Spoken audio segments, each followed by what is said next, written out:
আমরা গতকালকে আপনাদেরকে আমরা একটা ব্রিফিং করেছি।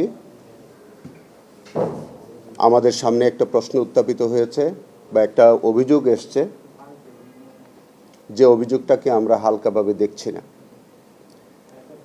একই সাথে এই ট্রাইব্যুনালে আরও যদি কোনো অভিযোগ থেকে থাকে, এই সমস্ত কিছু বিষয়ে আমরা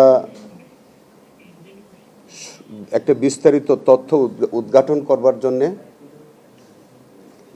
আমার নেতৃত্বে, আমার এখানে সামনে আরও 3 জন আছেন, আরও একজন আছেন, তিনি আজকে ওনার শারীরিক কারণে উনি হয়তো আজকে অনুপস্থিত।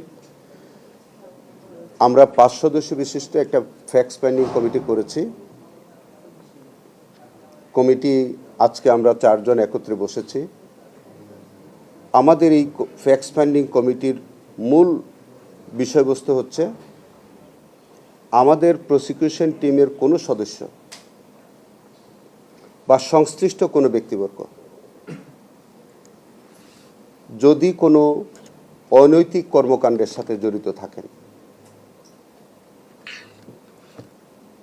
সেই বিষয়টি আমরা তথ্য উদ্ঘাটন করব। যদি তাদের বিরুদ্ধে সাবস্টেন্টিভ কোনো অভিযোগ পাওয়া যায়,